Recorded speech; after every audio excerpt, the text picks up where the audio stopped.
drinking half a case of Tecate like it's 2016 because I feel like I'm in a time portal.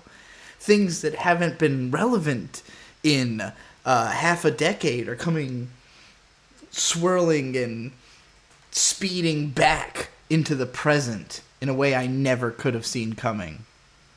People, I know a lot of you have no idea what this video is about. Some of you already are like dying at the sight of this video. You can't believe this is real, but you've been hearing about it all day. I'm going to make this video accessible to everyone.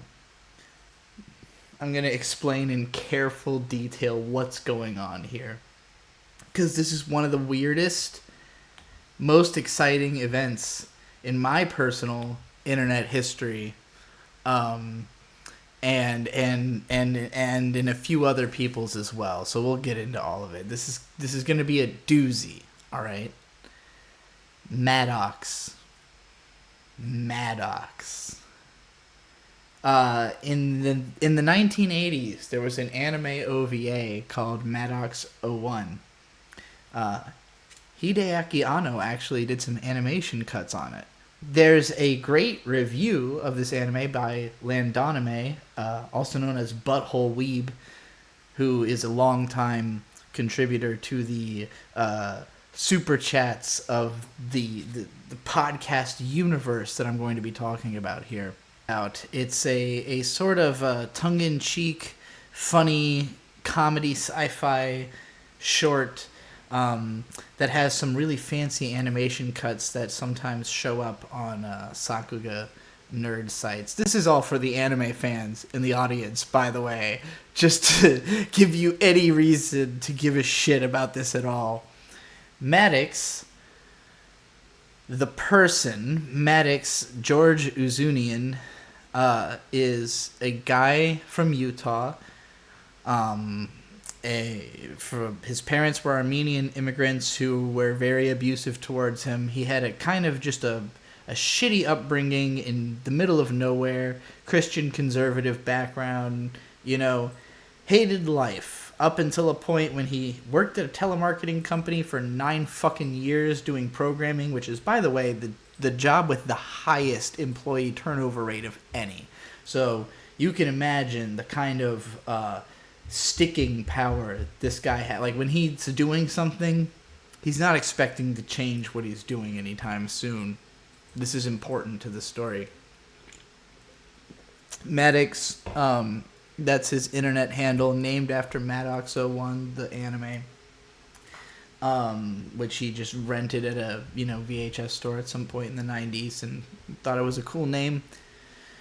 And he created a website called The Best Page in the Universe in the late 90s, which became one of the actually biggest, early, web, I guess, probably 1.0, if we're being honest. Web 1.0, early Web 2.0 maybe, websites, a site that was hosted by some really cool liberal dude in Salt Lake City who was not willing to take down Maddox's server no matter how many complaints he got about however edgy he was going to be about whatever subject he talked about. Now, Maddox's current persona is fake woke. He acts like he's basically always trying to chase the trend of whatever it is hip to believe if you're in LA and a socialite, because when his website took off in the 90s, being part of that first wave of people, internet creators who were picked up and brought to Hollywood and shown around, given book deals, movie deals, whatever they were good at. Maddox, obviously not a person who should ever be on camera. You'll see later in this video. Not that I'm one to talk, but hey, this is internet history. I felt the need to wear the sunglasses for this one and put my face out there, because I don't think Maddox knows who I am, in spite of the fact that there's about 10 minutes of this video I'm about to watch dedicated to me. I'm really excited to watch it. But I'm really trying to catch people up on the context of what's fucking going on here. What does this mean? Why is Maddox talking about me? Who is Maddox? A lot of you have no idea, because this man hasn't been relevant in like 8 years to anybody except for people making fun of him on the internet, including me. So this is the first time he's ever spoken about me outside of Twitter, and saying many of the same things he said about me on Twitter like 6 years ago, but I'll get into it. Nobody saw that when it happened, so this is a lot funnier to me. This is gonna be crazy. So, Maddox, in the early 2000s, he got a book deal through Jeremy Ruby Strauss, an edgy publisher, focused in the manosphere. There was this in the 2000s, there was like a huge push of feminism in the mainstream media in Hollywood. And so, edgy countercultural comedians were trying to push back on the extremes of that feminism with hyper masculine, type of content. And I remember the 2000s, especially the late 2000s, as being an era where like calling something manly meant cool, and Maddox was a huge part of making that happen. He wrote the book The Alphabet of Manliness, which was literally a New York Times bestseller, commonplace in college dorms of the early 2000s, had multiple printings. It made Maddox able to consider himself kind of a big deal. And in the wake of this book publishing, he moved to LA and he started trying to live like an LA big shot. But he's like a little autistic Utah boy who does not know what's going on. So his life gets really weird after he moves to LA. Through publisher Jeremy Ruby Strauss, he was connected to Dick Masterson, which is the pen name of a guy who wrote a hilarious website and book called Men Are Better Than Women, once again capitalizing on the whole feminist movement to just counteract it as hard as possible in the most ludicrous, over-the-top, obviously satirical way possible. If you were to read Men Are Better Than Women and your takeaway is like, this guy hates women, you are clearly reactionary, because the book is silly beyond belief. It is like an alcoholic fever dream of nonsense comedy, mostly based around, trying to offend the kind of people who would get offended just by the conceit of it without reading it. And that's most of Dick's comedy to this day. The Dick Show that has been existent for now about 8.5 years has kept itself alive on this type of pissing people off, of just being like really obviously contrarian and still managing to like flag which people are kind of like being offended just because that's their way of making money. And that's the kind of people he's really targeting with his comedy. So Maddox was also targeting those people early on, but Maddox is a lot more driven by his own self-righteousness, his feelings of what actually is good or bad to do or believe in life and in the world. So Maddox is writing these articles, and they're funny and they're often fantastical, and The Alphabet of Manliness in particular, it's a really funny book. The writing style he does in that book disappeared after he became like an LA socialite. He started taking himself and his opinions really seriously. It stopped being something like this sort of couched in nihilism, the way that Dick Masterson's comedy continues to be, of like, yeah, okay, I'm just going to show you how hypocritical you're being so that you stop trying to limit my rights based on your mistaken ideas of what reality is, or like what virtue is that you're signaling without actually exhibiting. Maddox has become a massive virtue signaler. He's become a person who just tries to communicate to you that he knows the right things to say. That's all he wants you to think. Maddox, you're so smart. You know exactly what to say. Unfortunately, everything he says is lies that are very easily disproven because of the mountains of evidence from the people that he's lying about. Lying and implying. That is Maddox's main way of getting through life. And it's sad, it's pathetic, and I'm going to really have to lay into him because, I know all this about Maddox because I was a fan for a time in the late 2000s through a fan of Maddox, a friend of mine, Bakaraptor, who was he still is an anime blogger, now he does it on YouTube, but he did his blog at the time in the style of Maddox's blog. It was the same kind of writing, the same kind of page layout, a lot of the same referential, basis for his humor, but he was talking about anime. That was pretty much the only real difference, is Maddox didn't really write about anime, Bakaraptor did. And he was the one, Bakaraptor, who wrote an article about the Biggest Problem in the Universe podcast around when it was 22 episodes in, that introduced me to the podcast because Maddox had not been advertising it in any way. I don't know why. It still doesn't make sense. I think he was just really afraid of looking like an idiot, which he didn't start doing until a little later into the podcast, if you ask me. I didn't realize how dumb Maddox was until the podcast had been going for a while. But watching The Biggest Problem in the Universe, the podcast that Maddox and Dick Masterson launched in, I want to say 2014, maybe 2013. This was a solid, 10 years ago, 2013. I think I caught on in 2014 because it was 22 episodes in again. And I listened to the latest episode, which at the time had been, for people who know the podcast, the nipple rubbing contest, a legendary story, because Maddox and Dick went to the same party in LA where Dick is throwing oranges at beer cans and a guy gets mad at him and starts trying to rub nipples with him. It's a hilarious story.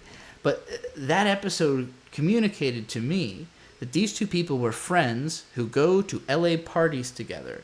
And if you had read Maddox's blog back in the day, you never would have saw this as a dude who was going out and going to parties. He was like a curmudgeon-y, psychopathic Utah pirate who, when he went out to book signings, like dressed in like a crown and a cape and made people address him as like Your Majesty, the Holy Maddox or whatever, or else he wouldn't speak to you. Like he had this whole weird cultism, and like people thought it was fun and funny, and the character worked at the time. It really wasn't until he moved to LA and stopped being playful and started acting like his opinions really mattered that he became a total douchebag and just this really warped, self-righteous, strange person. And I think it's because he got involved with people who were provably so much smarter than him that he no longer could keep up this act of being like the king of the universe. Like when you grow up in like a tiny town in Utah and your parents like can barely even communicate, and you are, feeling like you're this genius because you can do IT work for a fucking telemarketing company for 9 years. Maybe you feel like a big fish in a small pond, but after moving to LA and realizing like you're way out of your depth, thinking you're like actually the smartest guy in the world, it's like, how do you keep up that persona without falling into this state of denial? And if Maddox was, I feel like even Stuttering John has done a better job of capitalizing on being like a stupid asshole. Like, he doesn't say he's a stupid asshole, but he will let people pay him to call him a stupid asshole, and he'll go, no, I'm not. And Maddox won't suffer that indignity. Like, he's that proud that he, even though everyone in LA deserves to be mocked endlessly forever, that's like the purpose of their existence. They are jesters to the modern kingdom. Like, for some reason, he thinks he has to be holier than thou, and that's what's gonna get him into the the chosen ranks. That cut was because I'm pissing clear. So, in the More early... like pissing queer. That was Bird, by the way. Who I think Maddox still has not acknowledged your existence. He's like blurred you out of pictures like you're an innocent bystander. It's really cute of him. I appreciate it. Thank you for protecting my identity, Maddox. So, in the early 2000s, Maddox was really successful off the back of the Alphabet of Manliness. And in the late 2000s, he really slowed down on his blog, and he started trying to work on a second book. And this didn't go very well for Maddox. He ended up making... It's basically a book it's called I Am Better Than Your Kids, or like Shitty Children's Art. I think the book had to be released under 2 titles because it was such a failure that they were like trying to figure out how to re-release it and make it work. It's just not good. It already existed on the website, and even then, I never liked this bit. When I was a fan of Maddox, reading his articles, I did not get the Shitty Children's Artwork bit because he would just say like one sentence, just being like, yeah, this art's bad. And it's like, yeah, no shit. I don't know. It felt like it was coming from a weird place of insecurity about the fact that Maddox cannot do art. He's like totally incompetent at visual art, which I understand. I'm incompetent at visual art too. I've accepted it. Maddox has not accepted it at all. So, yeah, it's a weird gimmick he was trying to go with. His second book totally bombed, and he basically disappeared for a couple of years until YouTube started to take off as a platform where people were making money. 2013 was really the boom of YouTube. This was when my career launched. This was when a ton of people's career launched. And Maddox, his YouTube career started here. And from my perspective, this is essentially a second launch of Maddox as a person. I think Maddox was coasting on the royalties from the Alphabet of Manliness throughout the late 2000s. He was living in LA, he was living it up, he was hanging out with big shots, he was pitching shows with Dick Masterson because they met after both of them had published books to the same people. Dick had tried to hook Maddox up with ads on his website, but Maddox was very insistent about not having ads on his website.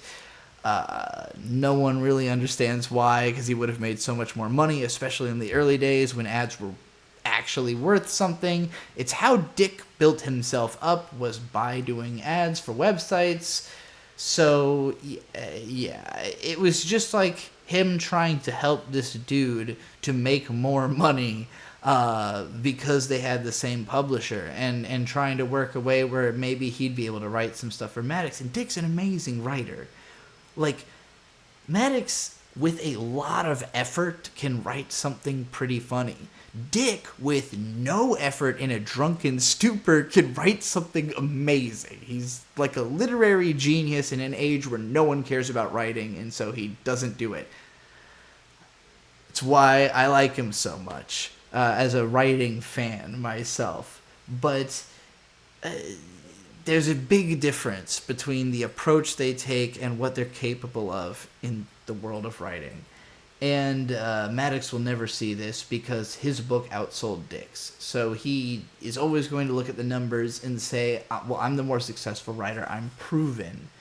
And I think the Alphabet of Manliness, because it had so much effort put into it over years with artist involvement and Maddox really trying to like labor over every sentence, yeah, it's probably a better book than Men Are Better Than Women. Is it funnier?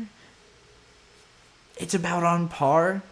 And is Dick funnier? Way funnier. Dick just spooled that book out between like fits of being shit-faced, you know. So, yeah, I mean, during the fits of being shit-faced, not between them. What am I saying? Anyways, yeah, I mean, it seems to me like Dick met Maddox, recognized him as somebody who maybe could use his help, and Maddox big-leagued him for years and years through them trying to work on pilots together, just having all this stuff they try to do together. And when they would hang out, they would eat lunch in the same place, and Maddox would always just like get into arguments with Dick that Dick didn't want to have. And so Dick literally said to him one day, "Hey, if you're going to keep having these retarded conversations with me, we are going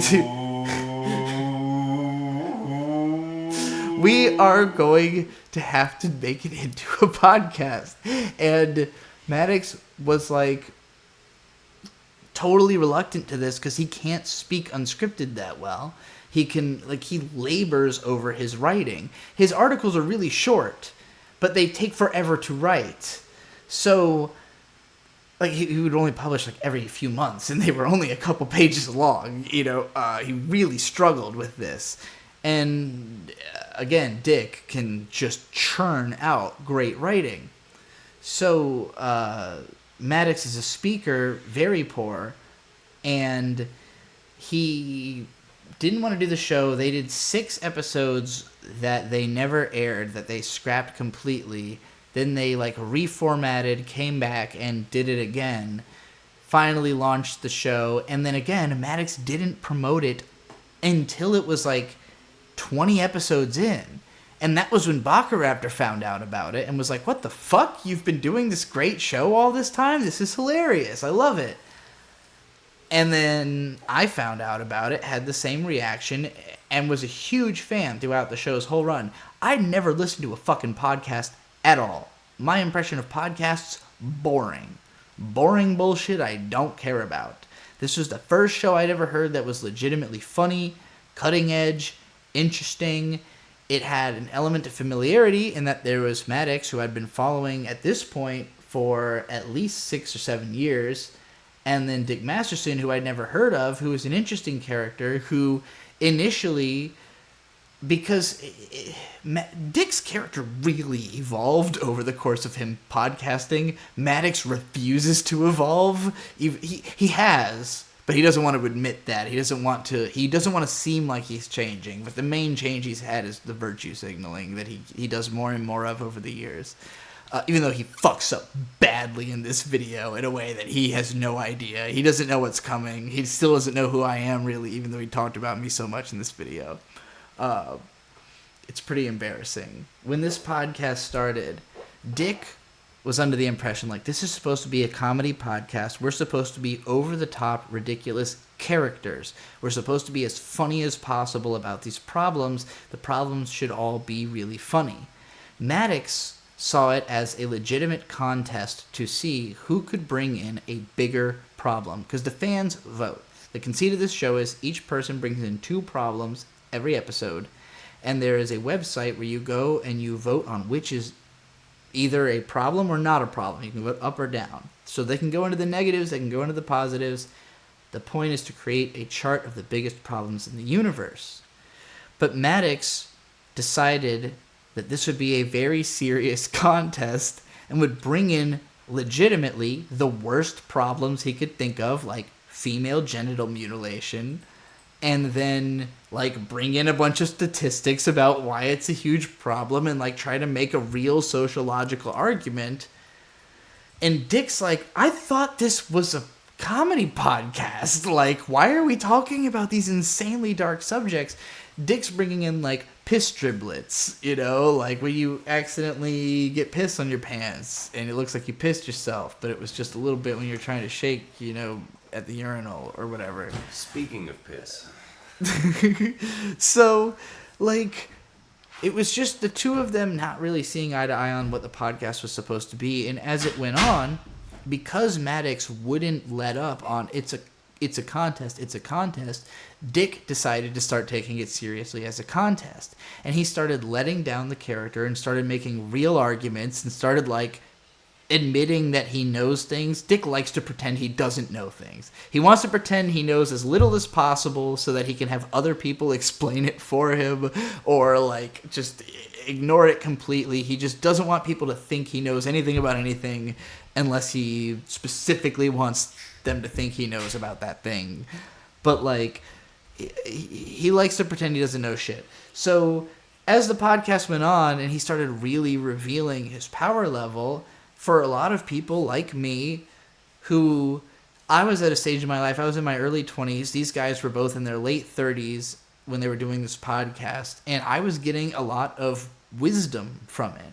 And Maddox, as somebody who I had reason to look up to, as a writer, as somebody who had been reading his blog for a long time, he's trying to impart life advice through this podcast all the time, and I'm trying to listen. I'm trying to be like, yeah, this guy, maybe some of his ideas make sense, and like a lot of his weird autistic hang-ups, like I kind of share, you know, like I got where Maddox was coming from, which a lot of people would say is insane. Like if you actually, like when I listen back to him now, I'm like, wow, I can't relate to a version of me that knew what Maddox was talking about anymore, because like I'm listening to it different.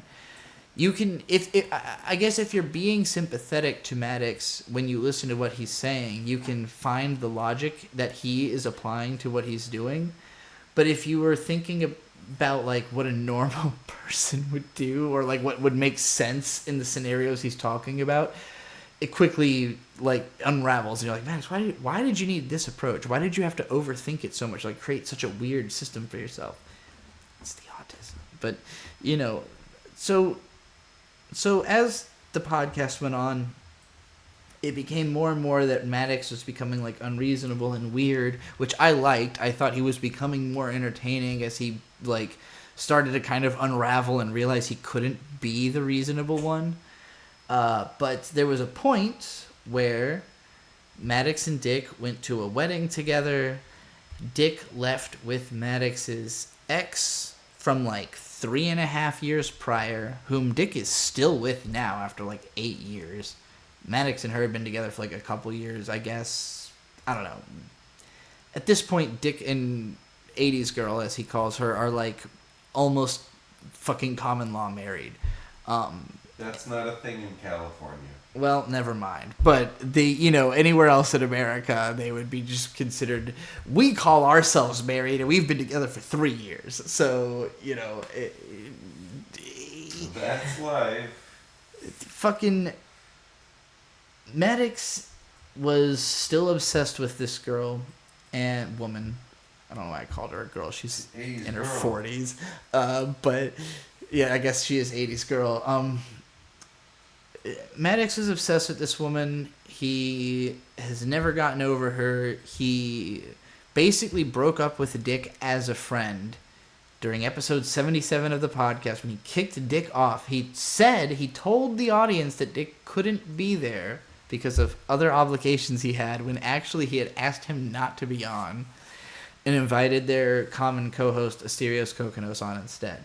I still thought this was a pretty funny episode because of one bit Asterios does, the straw man bit, but nonetheless, the straw man bit is legend. It is really good. But like 107 episodes in, the podcast ends. Maddox just couldn't take the fact that Dick was dating 80s girl. And so he broke up the podcast very suddenly, ran like a clip show for a couple of episodes, did a final episode with Asterios without Dick even being there, and just called it quits. The next week, both of them launch new shows. Dick Masterson launches the Dick Show, and immediately he's just like, hey, we broke up over creative differences. We'll leave it at that, but I appreciate the work he did. I appreciate the work he did.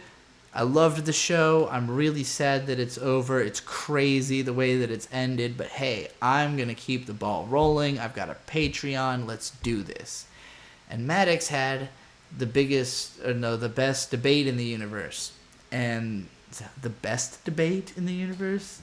Biggest debate in the universe? Best debate. It was the best debate. It's terrible it fucking. Was bad. It's a bad show. The best debate in the universe sucked. I think it lasted like 50 episodes or something, right? It lasted at least a year, maybe more. I think I listened to maybe 10 of those. Maybe not even that. I think I listened to 8 of those. After episode like 3, he had Rucka Ali as his co-host, who eventually, just kind of was like, hey, this seems like a thing I can do and make some money, but eventually was just like, all right. Because Maddox is insufferable, and nobody could deal with him forever. But Dick was really trying because he was a successful guy. He wanted to help him make even more money, maybe make some money through him. But I don't think that Maddox understood at the time that, like, Maddox had clout and fame, which Dick wanted, and Dick just knew how to make money. He didn't need fame or clout to make money. He just knows how to do that.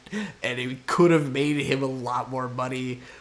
Dick still doesn't need clout or fame to make money. It's just a fun way to do it, alright? Anyway.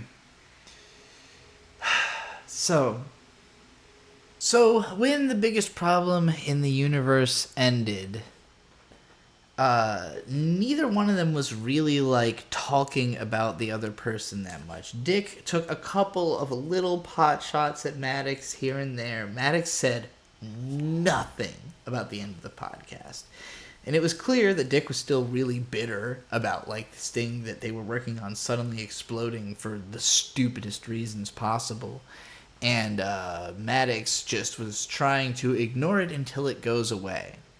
But since it wasn't going away fast enough, and Dick's show was more successful, like, immediately, after, like, I want to say 17 weeks, somewhere around there, it was like 3 solid months, maybe even 4 solid months, a season or two, before Maddox suddenly launched this anti-Dick campaign through a video called #DickLies.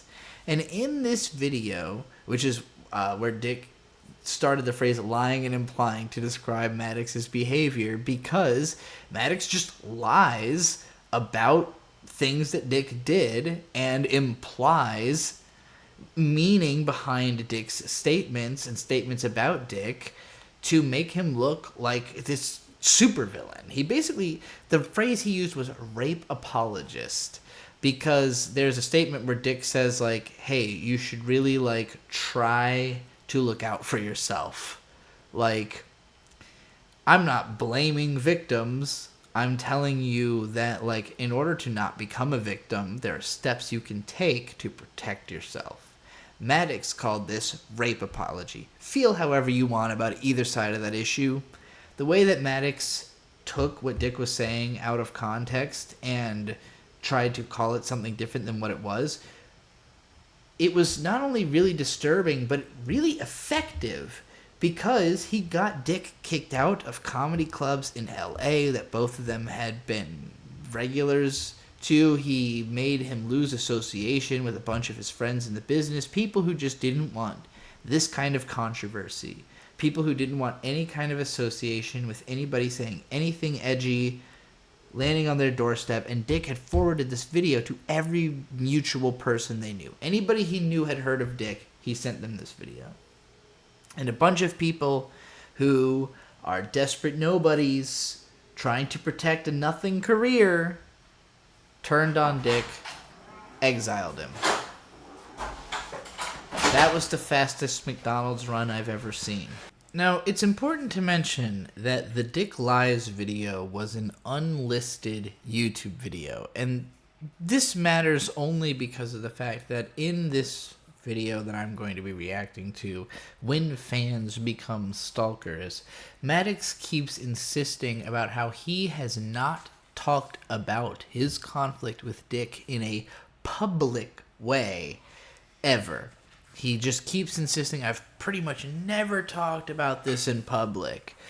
But in my mind, in everyone's mind, which is why Maddox has been losing this battle for so long, Maddox cast the first stone with the #DickLies video. There was no drama. Dick said that they broke up over creative differences.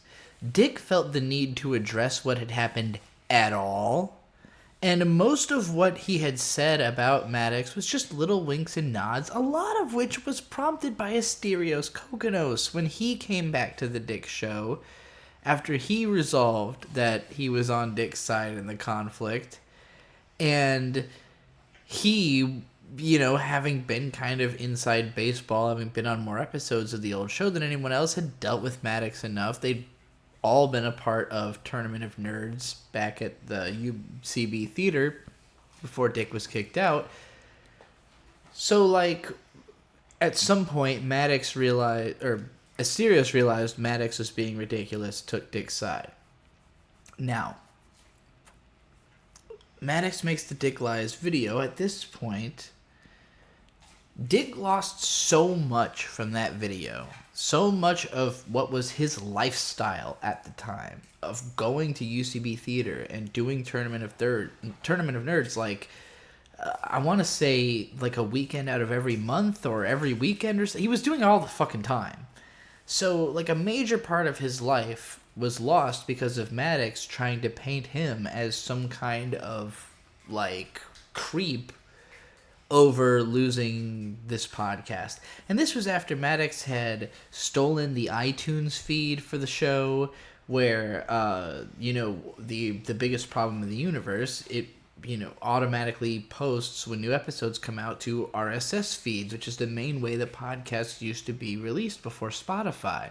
And Maddox had it set so that if you were on iTunes or if you were on the RSS, you would just be redirected to his new podcast with no mention of what had happened to Dick's show at all. And there were plenty of people who had no idea Dick's show existed because they were following the podcast through RSS feed. And Maddox just hijacked that and acted like it all belonged to him. So it's just this ridiculous situation where he was throwing all the first blows, and now he's acting like, oh, Dick's this obsessive, stalking fan who's never shut up about him for 8 years, even though Dick pretty much only reacts when Maddox does something insane. He doesn't actually talk about Maddox all the time. He wishes Maddox would do more so that there was more to talk about, because where this story ends up going has turned Maddox into a kind of a supervillain, like a person who really fucked with a bunch of people's lives, even beyond the Dick Lies video. So that fucked with Dick Masterson's life. But then, of course, when Dick started just going in and talking about Maddox all the time, talking about, the fact, like, what had happened, what had broken up the podcast, the fact that he was dating Maddox's ex, all this stuff that Maddox refused to talk about, that was the real nitty-gritty of the situation, Dick revealed all of this. The drama was crazy. His Patreon exploded massively. Maddox continued to pretend like none of this was happening, and then he hired a drunken dog bite lawyer to try to sue everyone involved in the Dick Show for $40 million. This didn't go very well for Maddox. So numbers are subject to remembering them correct. Was it $400 million? It was $20 million a count. So it was $400 million. Yeah. Oh my god, I underestimated it. I undershot. I made him sound more sane than he was. $400 million. I'm so sorry, Dick. Dick is the $20 million man because everybody individually was sold for $20 million. Dick introduces himself still to this day on the podcast as the $20 million man because, Maddox opened up a lawsuit. Asterios Kokkinos lost his job at the advertising firm he worked for because of the drama that ensued from this. Everybody had to spend a shitload of money on lawyers. And ultimately, Maddox lost the suit. This suit has been chronicled to death. Nick Rekieta, who is an internet lawyer who is at this point probably making even more money than Dick Masterson on YouTube as a streamer. He makes more money than some countries. He makes a lot of fucking money because Nick Rekieta got his start on YouTube by covering this lawsuit and just breaking down how ridiculous Maddox's claims against Dick were. He was just a lawyer who looked at it and went, this is hilarious, I'm going to talk about this. And now he's like a sort of internet celebrity. He went on to defend Vic Mignogna and do a bunch of other stuff. He's a good old Christian boy, so he's got the love and admiration of that whole fan base. But You know, Nick Rekieta is a wonderful person. he's I don't know what he's you're trying he's to a imply by I like calling Nick. him accurately. I a you good know Christian boy. Nick's a good old boy. He may or may not have Lovely many guy, acres lovely of property family. with cows. I don't know if he has cows. He might have He cows for all I know. I do love me some cows. So Nick Rekieta lives an ideal life. Nick Rekieta blew up off of talking about this, and the suite of people who Maddox sued include like Patreon, the Patreon support people who specifically he was mad at for like not helping him with the case. You know, he sued Mad Cucks, which was a character, a fan, like a longtime fan of Maddox, who was so upset about the way Maddox became after this lawsuit that he created the most amazing parody character I've ever heard. And you know, Maddox sued him. He just sued everybody. Deep into this lawsuit is where I got involved. Yeah, he specifically named Digibro as one of the main people that he's got contention with in this video, but then separately doxed my legal name as a member of the Facebook group, not realizing, which if you even went to the simple lengths of Kiwi Farms, you would see my legal name and Digibro next to each other. It's not hard to figure out my legal name. Or that I used to be called Digibro. Neither of those are names that I've used in years. My legal name, which is difficult to change because I move all the time and I don't really have the time to go to a courthouse and go through all the paperwork. I currently go by the name Beatrice Collins. I introduce myself as Beatrice or B all the time. When I talk to people, I meet new people all the time. I travel all the time. Beatrice Collins. I go by Trixie the Golden Witch on the internet. The reason for this is that I gender transitioned and I stopped playing Digibro as a character. Didn't want to play a male persona on the internet anymore. I just was over the whole way that Digibro is, you know. I just didn't want to be that character. Except for the glasses. The glasses are still cool. The beard was a little crazy, you know. And so after I gender transitioned, I retired the Digibro persona. I took on the name Trixie the Golden Witch. Maddox doesn't know any of this, but Maddox is familiar with Digibro. And the reason Maddox knows about Digibro is that in, I want to say 2018, I did this big lecture explaining most of what I just explained, just a little bit differently and with an audience. So the biggest problem in the universe lecture, it has at least 250,000 views, and was a lot of people's resource into understanding what the fuck had gone on. Because you either had to have listened to this whole podcast, all of the biggest problem and all of the Dick Show and ancillary content to the Dick Show to really follow what was going on, which is why I made that lecture. But for a lot of people, that was their introduction. And even that lecture is now so old that I have felt the need to re-explain everything here. I don't want you to go watch that lecture. I was Digibro in that lecture. I'm not that person anymore. And it's incredibly transphobic of Maddox to not recognize you as such in his video. I mean, for someone who is such a self-proclaimed leftist. My lecture was released not long before the verdict of the trial, where it turned out that Maddox lost. He did not successfully sue anybody for any amount of money. He just caused a bunch of problems for a bunch of people for a short amount of time. You know, Dick made a lot of money off of it and got to parade around his victory, and we all love the Dick Show. This may seem a little late, but is it possible that Maddox lost because his problems fucking suck? That is exactly why Maddox lost, actually, is because his problems fucking suck. So yeah, I mean, particularly this problem, the biggest problem in the universe was this lawsuit. So Maddox loses to a ridiculous degree.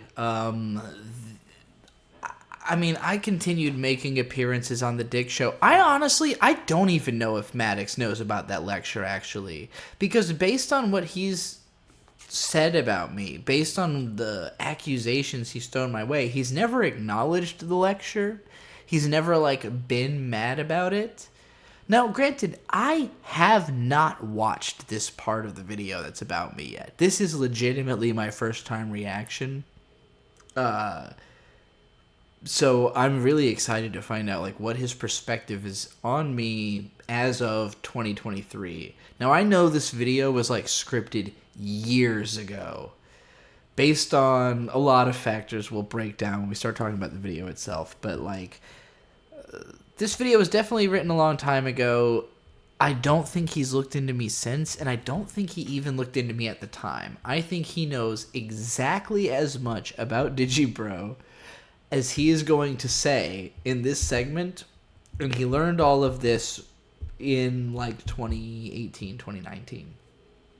Because, long after I had made that lecture, there was a point where Maddox was just basically trying to hurl at Dick anybody he associated with that was somehow, cancel worthy, if you will. Now, Dick specifically does not play the guilt by association game. It's something that I really love about him. I can't even say that I would hold to it the same way that he does. If you're friends with somebody who's really fucking with me, I'm you could stop that, and I wouldn't be getting fucked with, right? I don't want to associate with people who associate with people that go out of their way to fuck with people, because that's just asking to get fucked with. But Dick doesn't care. Well, I shouldn't say that. Dick blocks people all the time. He's not trying to get fucked with a certain way. He's trying to involve himself with people who maybe not everyone, including himself, agrees with. He wants to hear crazy perspectives. He wants to hear people being honest. He wants to hear what people really think, and that involves listening to people who think fucking insane things. And Dick has a way of communicating where if you as an audience member have faith in him, that you think he is trying to do the right thing, you might basically what I'm trying to say is he is somebody you could fault very easily. If you did not believe in him or believe that his heart was in the right place, you can easily be like, well, why were you so nice to that guy? Well, that guy's a real piece of shit. Why do you hang out with him? And the honest answer is I'm fascinated. Dick is just fascinated with those people. But in terms of opinions he really holds, I think if you follow him enough, you can understand where he really comes from, what he really believes, and it's not the same as the people he associates with. It's not the same as anybody, not even Sean. Sean, the audio engineer, who sits right across from him on every single podcast, particularly when the vaccines came up. They were practically at war.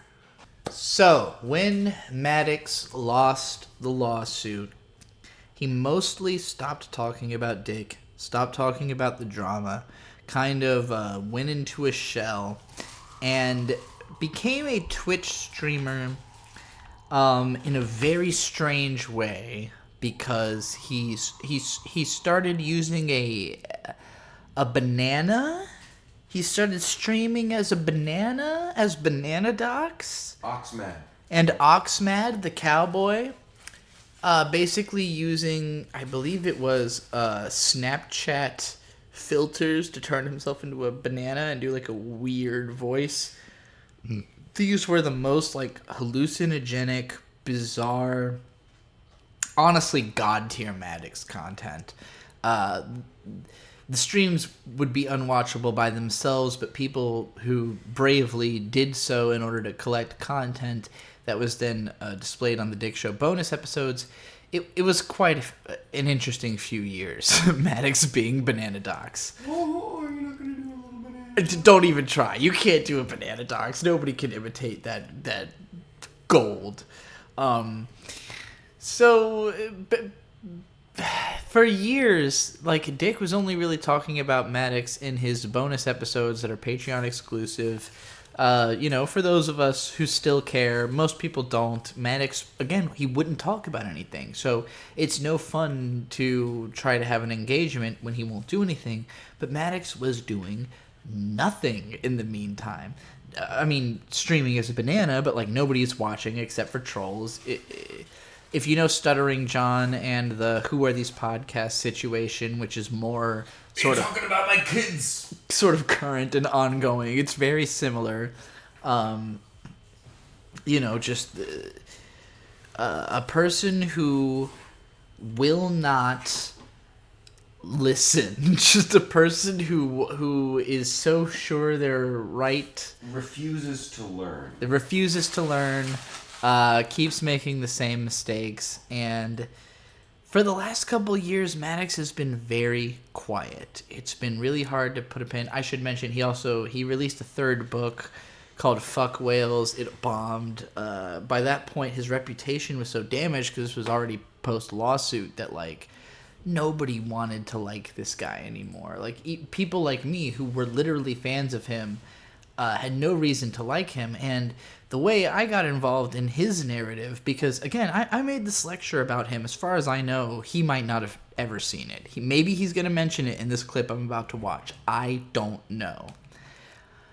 The only time I know of Maddox discovering me is when he was just kind of going through Dick's Rolodex, like anybody who he could find who was attached to Dick, and trying to find dirt on them. Who does Dick support that's not good?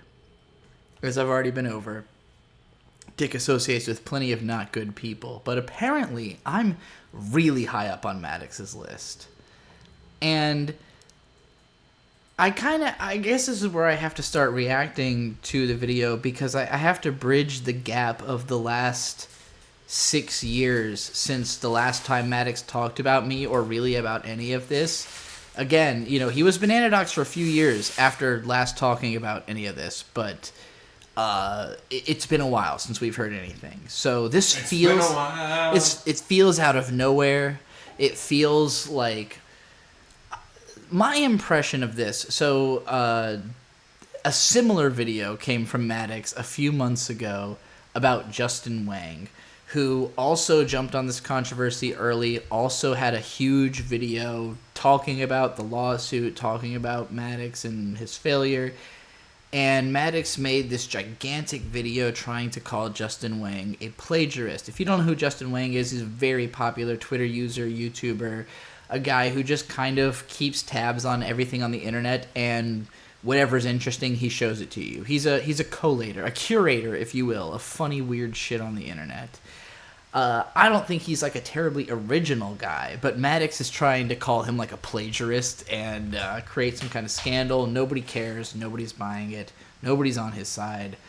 But he finally dropped this almost 3-hour video about Dick Masterson. Both of these videos feature a level of editing that is well beyond Maddox's ability. If you've been watching Maddox's content for a long time, if you know his skill set, you know he did not edit these videos. These videos were written probably 4 years ago. And there's little bits of evidence in the videos. There's a lot of reasons. I'm not going to get into all of it. If you're keeping up with this stuff, you've seen all this shit.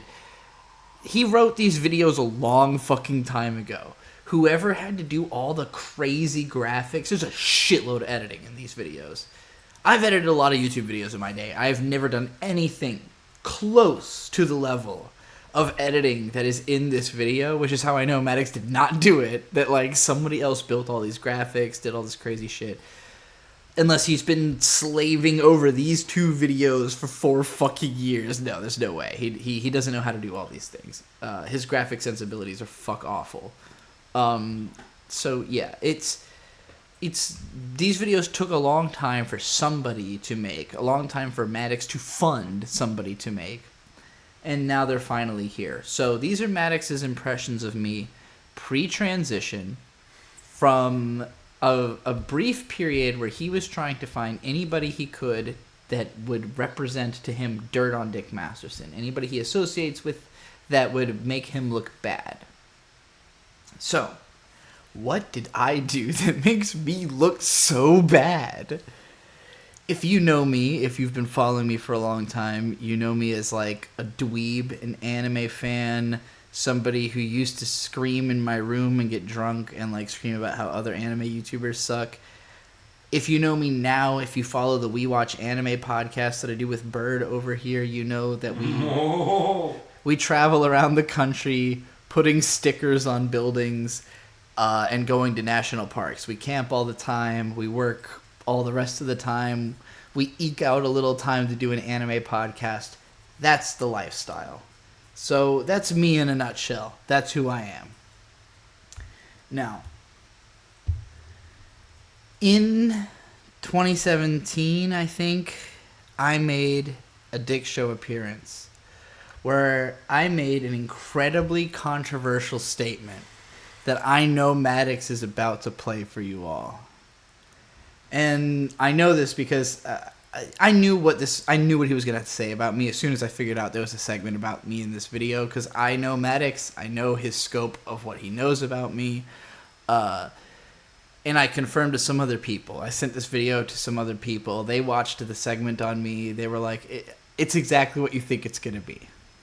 Maddox thinks I am a pedophile.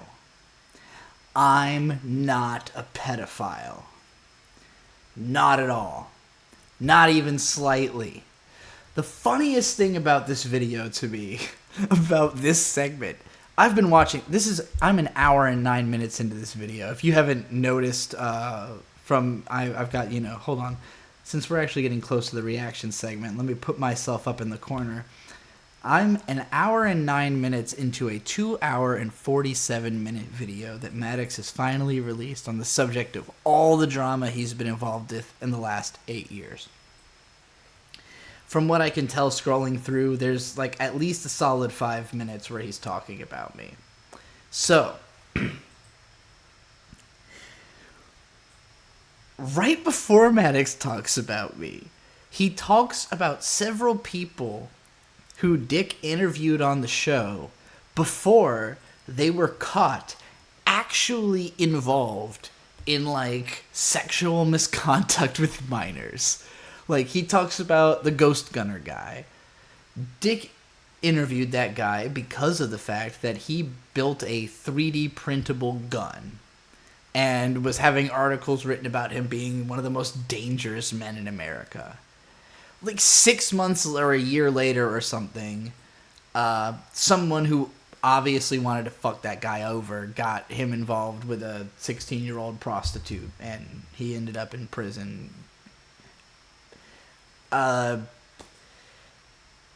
Maddox is like, look, Dick associates with this guy and this other pedophile, and even worse, the piece de la resistance. The cream of the crop. Is that the pinnacle? Yeah, the pinnacle of his pedophile pyramid.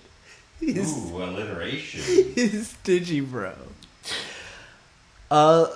So I haven't watched this segment yet, and we're gonna get right into it because again, Maddox did nothing from the moment he decided. All Maddox said about me 6 years ago is Digibro's a pedophile. Dick Masterson associates with pedophiles. And the reason he fixated on this, according to this video we're watching, in the segment right before that I just watched, the reason he's upset is Maddox has made a bunch of philosophical, intellectual, we'll call them pro-pedophile arguments. Like, Maddox tries to intellectually recognize how non-offending pedophiles are not the worst. I don't know. He's tried to be edgy and be pro-pedo in the same way that you're about to hear me be in this clip, so I get it. But it's really funny, the projection of him going, well, Dick's accusing me of being pro-pedophile because I won't stop making pro-pedophile arguments. But here's all the people who've made those types of statements that Dick associates with. 3 examples. Who hasn't made a mistake 3 times? But then there was the time he had an actual pedophile on his show. The following clip is extremely disturbing. Pedophile? I usually don't list warnings in my videos, so if you don't want to hear it, skip ahead 34 seconds from now. But you are a self-professed, lolicon fan? Yes. Does that mean what does that mean? What does that mean? It means that I am a huge fan of illustrations of little girls getting fucked. Oh. Now, see, that makes it. You see when you do that. Yeah. It makes it very uncomfortable. Yeah. Of course it does. Of course it I have to does. fight for that shit harder than anybody because I like that shit. Now maybe you're thinking. So, why did I say this on the Dick Show? The reason this came up is that at the time, Patreon had banned all illustrated content of characters that look underage, I guess. It was a very broad, sweeping rule that fucked over a lot of artists. I spoke out against this on Twitter, and this weird troll called Barack Obama ratioed me and got a bunch of people to jump on me and make death threats on me, and it was a big spectacle. So I went on Dick's show to talk about this. And I went on there under the, I said, hey, I like this lolicon stuff, so I'm going to defend it on the show. And there's several minutes of Dick trying to lead me into explaining what lolicon is, where I'm trying to think of what's the funniest way I can say it. And when he finally says what does it mean to be a lolicon fan, I'm just and I just leaned in and did it. And you can really tell I'm trying to be funny. I'm laughing at myself. I'm saying of course and all that when he says it makes it uncomfortable. But that was the goal. I would describe myself as a free speech extremist. I want people to say the craziest thing they're thinking, to express as honestly as they can, as viscerally as they can, the way they feel. And I want to represent those people and give them a platform and make them feel like their speech is protected. But I also have drawn some really fucking firm lines in the sand. Because after I made that statement, I got real pedophiles trying to anybody remember Amos Yee? That guy? I'm sure he's in prison again by now, but he's a real pedophile who goes around spreading advocacy of it, and he tried to pay me to advertise him once, and I was I made an ad where I said, this guy's a pedophile and you shouldn't listen to him. He's a bad man. You shouldn't involve yourself with real children in any way. I just want people to be able to draw whatever they want because it has no effect on anything. And if you think drawings have anything to do with real life, you're a fucking moron, I just think that should be obvious. And if you let the conversation slip too far in the other direction where you're uncomfortable about discussing drawings, which by the way, ever since that episode, Dick has gone way harder in on defending lolicon than I ever did. He took that fucking baton and he ran with it. I just gave it to him and let him go crazy.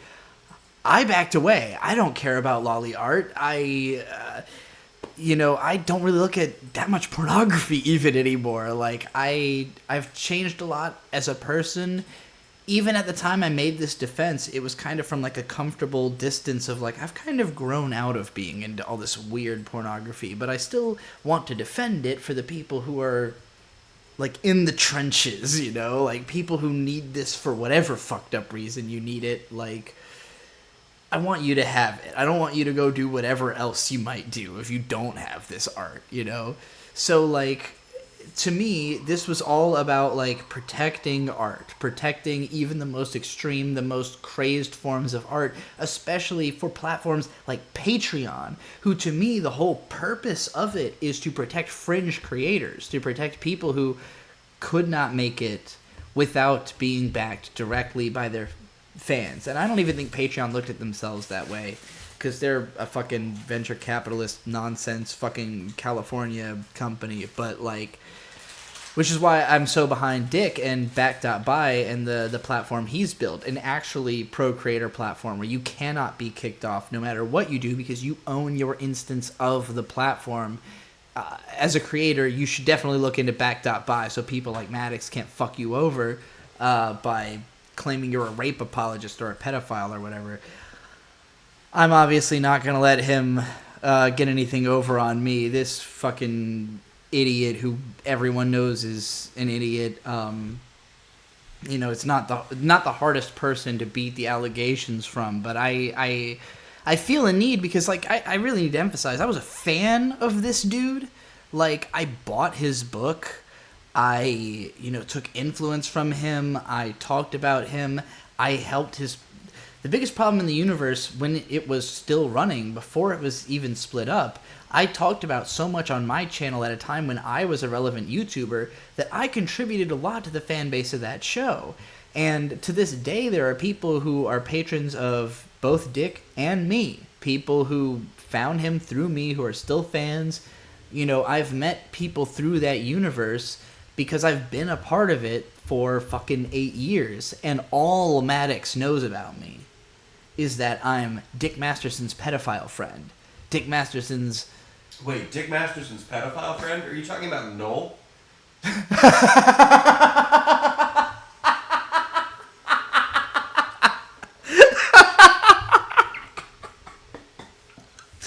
I don't know if Maddox knows about Noel. He fucking should. He really should. You can't quite predict what a caller is going to say ahead of time. So I think Dick knew what I was going to say. That caller, right? Well, he didn't. In fact, the caller, a person named Digibro, was invited back on at... A person named Digibro. And then it has the an artist S. formerly named. Do you know if he was up in the Times? He would have said that. I love this is, by the way, the image that comes up on Google when you type Digibro, like the first image. The asterisk, it says, note, among other aliases. How many aliases has Digibro had, I wonder? At least 50. At least 8 other times. Except this pedophile wasn't just a guest. He and Digibro have hung out together.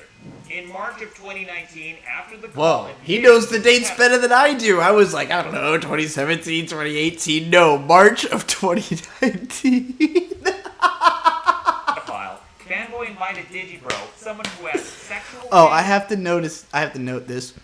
Fanboy is what he's calling Dick throughout this video. The angle that Maddox is taking in this is that Dick is an obsessive Maddox fan who's like stalking and harassing him and can't let go. I'm sure he thinks the same of me at this point because I'm like a normal observer of his content, like a person. This guy's put a lot of fucking content out over 25 years. It's hard not to have a sense of who he is as a person at this point. But about children into his home. They not only spent hours in his home. So again, he's saying has fantasies about children, which is not what I said. In that, I said I was a fan of illustrations of little girls getting fucked, which doesn't even suggest that I really look at that stuff. Like, saying I'm a fan of it, like, I'm just a fan of the existence of fringe content. And what that even means is so broad. Like, I've talked about this in many places, like, in America we sell, like, you can just go to Barnes & Noble and buy The Girl on the Shore in the manga aisle, and there's like 14-year-olds having graphic sex in it, and you're like, what the fuck is going on in this book? Like, it's neither illegal nor even that challenging. It's just something that people who like don't have a worldliness or like a sense of what's going on in culture feel they can like attack because it's, to their contingency, sounds so foreign, But to me, it's not even real.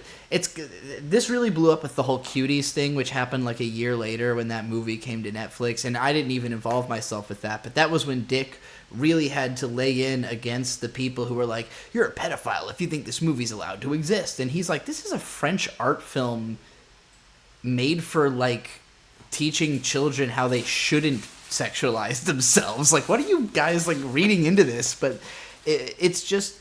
People are so crazed and like have so much emotion about pedophilia and about like gotta protect the kids that they make all these unreasonable statements about art, which is not the same thing. It's not reality. Like the ability to parse the difference between art and reality is what separates the sane and the insane, you know? So it's wild to me when people insist that these things must be conflated.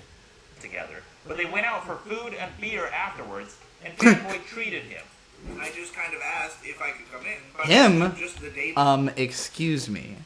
I use she, her pronouns exclusively. Men don't drink Diet Pepsi. Coke. Whatever. Before, and he just responded immediately with his home address. He lives in what I would describe as a very small 2-story house. Afterwards, then Dick and I and 80s Girl all went out to lunch. Dick bought us some beers. He's the only... I love that Maddox is like the only person who's seen this video also. This is like an obscure vlog after I went to Dick's house and visited and just like made a video about it because I knew people would ask me. Because this was when... There was still more mystery around Dick Masterson, I think. Nowadays, everybody knows this fucking guy. The only person who's openly defended my position. And that wasn't even the first time they'd met in person. Fanboy Hey! downplays this form of child porn. Wow, okay. I guess Maddox did a little bit of research. He found all the way back when I was at the first Philadelphia live show. There's me, Dick, and Asterios Kokonos, who, I mentioned... the whole lawsuit thing. After that, Asterios kind of fucked off from this whole realm. After losing his job, I don't think he wanted anything to do with edgy humor anymore. But I was at the first Philly live show. There was another Philly live show this year. Even more fun than the first. And I hope there'll be another one in Philly 8 years from now, because this has not stopped being fun. Porn by saying it's just illustrations. But these aren't stick figures, and saying they're just illustrations doesn't acknowledge... These aren't stick figures. What is he talking about? There were no examples. What is it, Bird? Did you hear that? I mean, they're not stick figures. I don't think he's got to do. What's not stick figures? These aren't stick figures. How dare you? I have to assume the reason he's bringing up the stick figure thing. So Dick has made this argument before, and I think I've even seen this in TV shows. Like Dick will draw two stick figures fucking, and then he'll be like, "They're both 6. Do I go to prison now?" And Maddox is like, "But this isn't about stick figures." Well, what is it about? There's no example of a specific. I asserted a defense of the broad concept of lolly.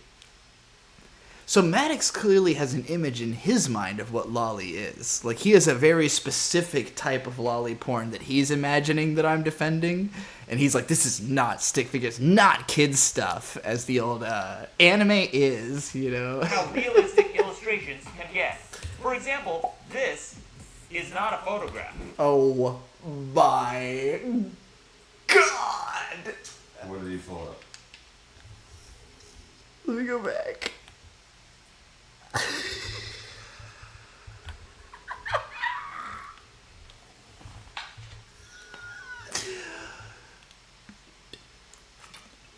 So apparently, in my broad defense of lolicon, I'm defending all art of any kind depicting an underage person, no matter how realistic, what the intent is. And he's trying to prove how realistic. No, look. It's just in what is that? It's just a well-drawn woman.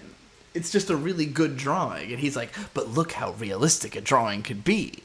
So to say that you're a fan of illustrations It must mean the most... But look, illustrations can mean the most photorealistic interpretations imaginable.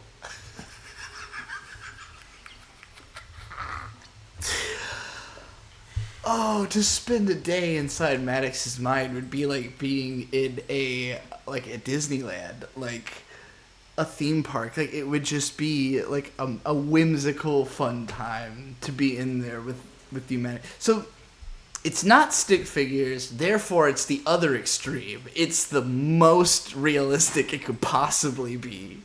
No one has ever described this as lolicon. Like, if you told me this girl was 14, Is Maddox I'd be like, that's describing just that a as lolicon? drawing of a 14-year-old. I don't know.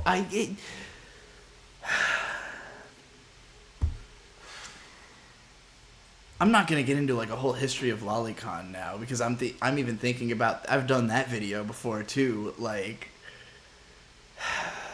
let's just see what he's talking about. Let's see what the fuck he's trying to Realistic say. illustrations can get. For example, this is not a photograph. It was made by hand.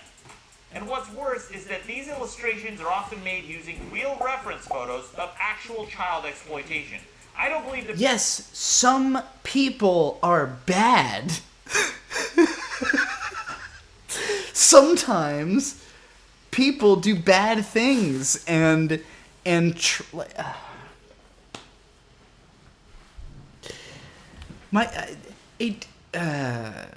my intention was never to defend like every instance of any type of any intention of illustrated pornography. Like, I don't think my goofy, funny way of describing like a defense of lolicon was meant to be like a totalizing, no, it's all okay. Like, Either all of it's okay or none of it's okay.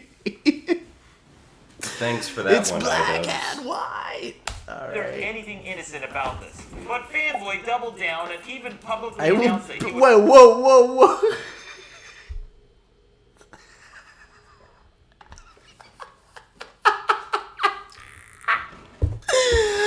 Oh my god! I will beat This off. is in response to PPP. That's really funny. Okay. Can I read this? Yeah. Well, read PPP first. Start off with him. PPP at Power of the Truth on Twitter at LA-based comedian. Are you seriously going to defend Lolly on the road while teaming with a pedophile?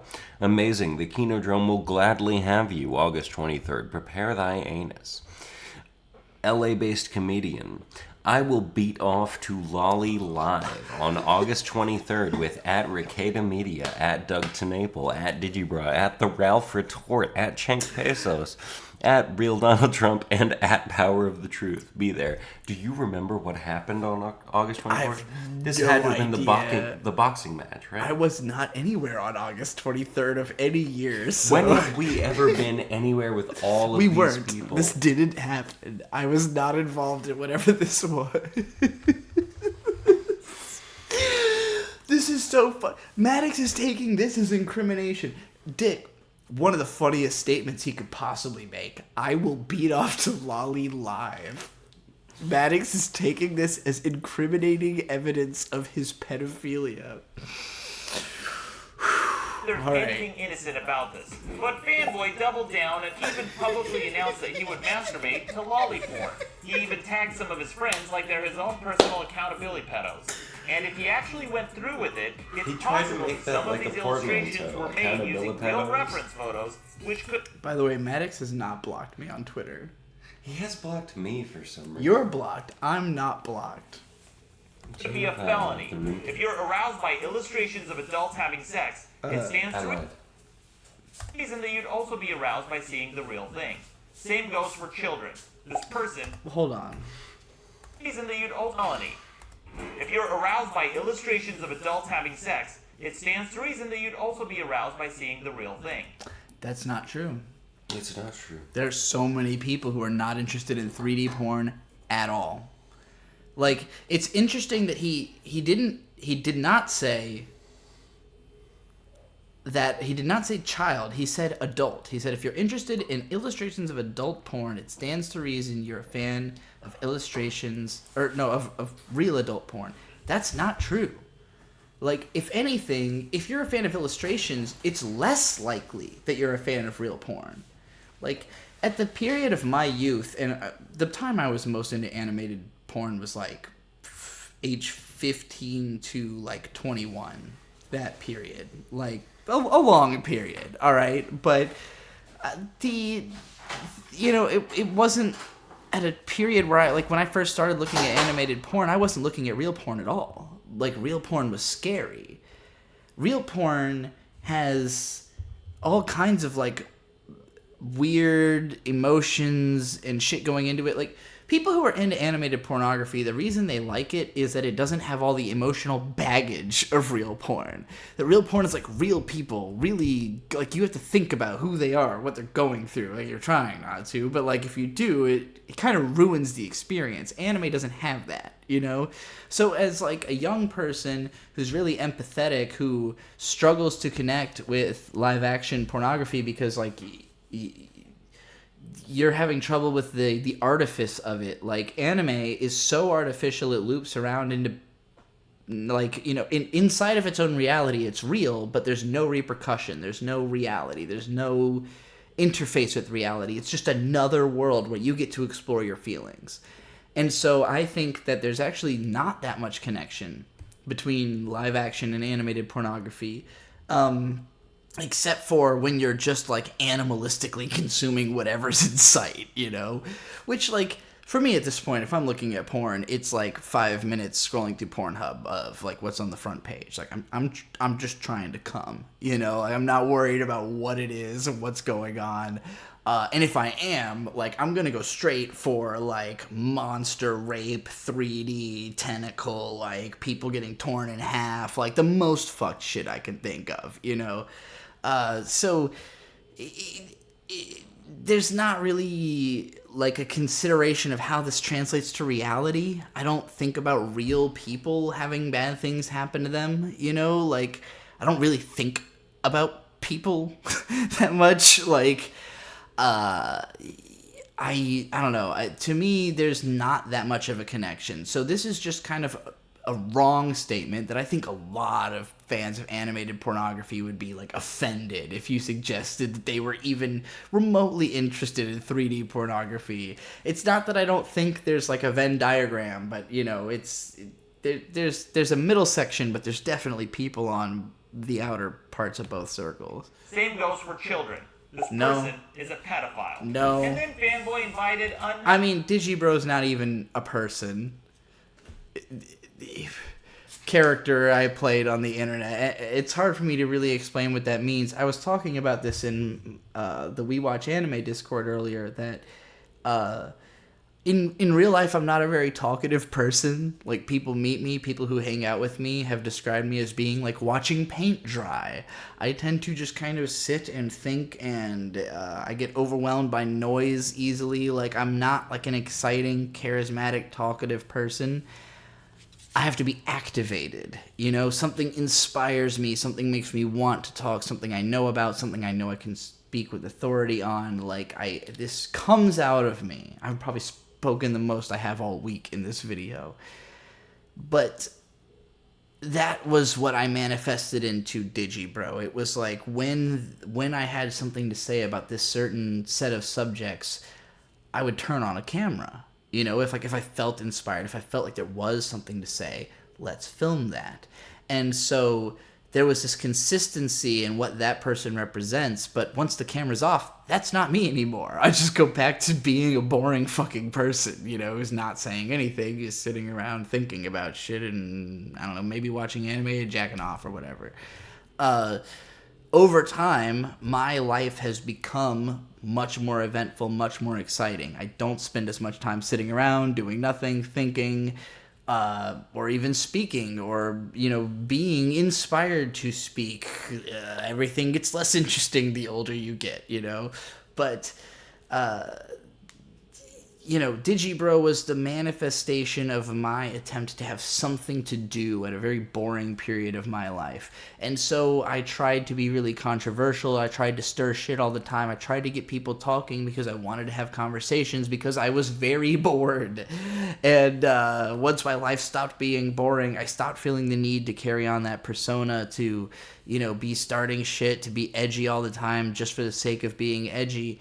And it's funny for me to look back on, to hear people talk about this thing that I did as though it was like a real person, like that Digibro is this guy, and like, to me it was always obvious that there was an artifice to it. I'm like wearing sunglasses indoors, and I don't know.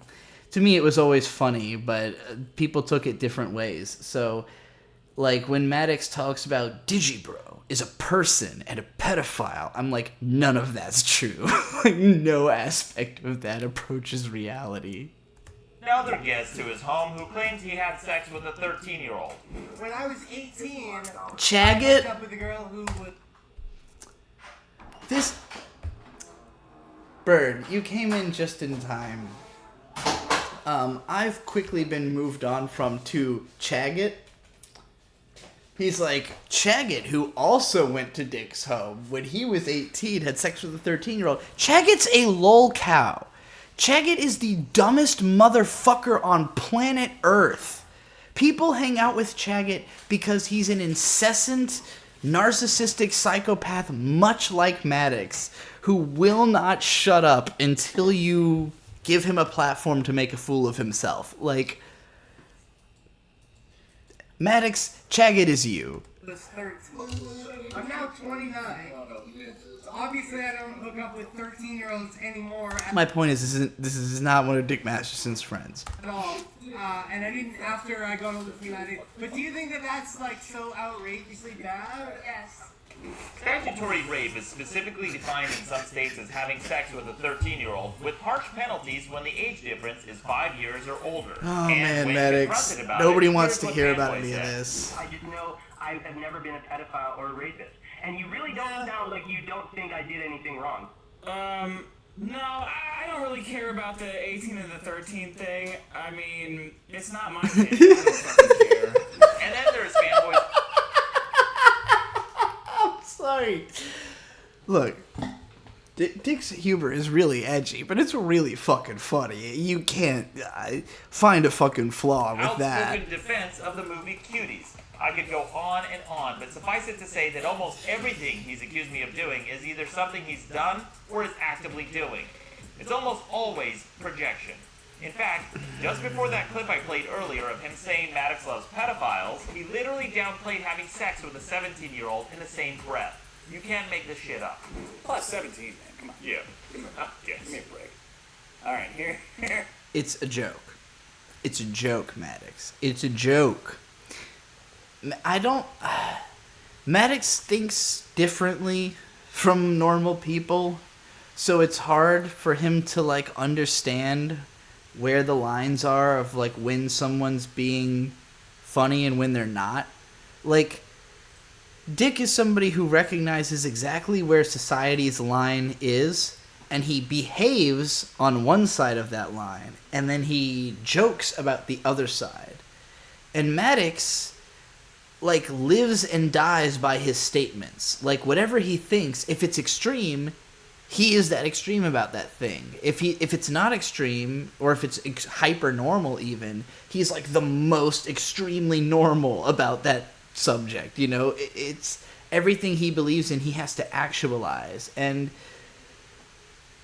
like, that's just not tenable in society. Like, as a sane and intelligent person, you will eventually come to realize, like, you can't live by your ideals. You know how the world would be good. You can't actualize that. You don't have the power.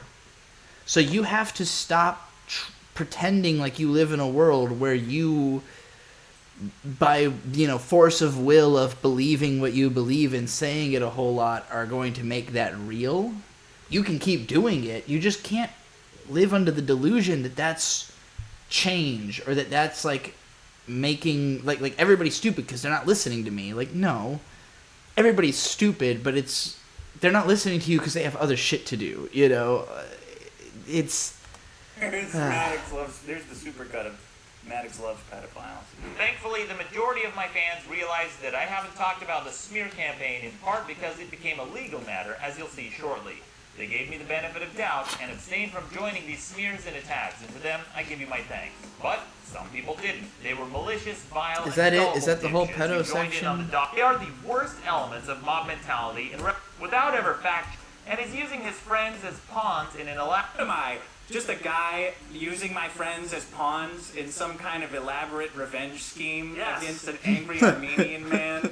Comedian Andrew Schultz talked about the phenomenon of online. Yeah, so I mean, most of this video is just like Dick says something really funny. Maddox intentionally misinterprets it to fit into his narrative, takes a lot of shit out of context. I'm not going to go through much of this video because this is going to be picked apart for months. There are so many people implicated in this, so many people with something to say. Again, it's been 8 years of silence from Maddox. This is his statement. This is everything he has to say about everything that's been going on over the last 8 years. As far as we know, he hasn't updated anything since whenever he wrote this script. So Maddox probably doesn't know that I transitioned. Given that he's fake woke, he would definitely have had something to say about it. Maddox doesn't know anything about the Digibro persona or character.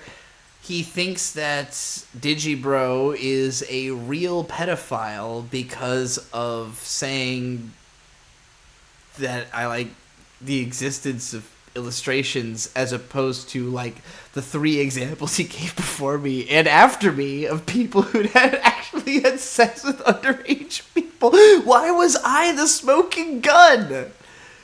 I've had sex with 3 people ever. They were all 23, actually. All 3 of them were 23. That's weird when I think about it. In any case, not a pedophile, not interested. Maddox, you're a douchebag. You're an asshole. I really love that you made this video. I hit like on it. I'm going to watch the whole thing. You're going to get all my retention. I hope you keep doing this.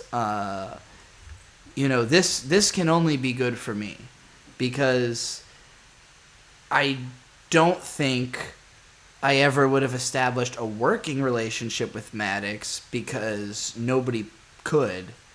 But Maddox deciding that he wants to have a contentious relationship with me is really fun because I can bounce him like a basketball up and down the court and shoot hoops with his bald head all day. And it'll be a lot of fun. So Maddox, please keep talking about me, you stupid fucking bastard. I love it. This is my favorite thing that's happened in a while. I haven't felt so inspired, so talkative in some time. So thank you, Maddox. I salute your stupid, dumb, bald Armenian head. You have anything left to say, Bird? Anime forever. Anime forever. Go watch We Watch Anime.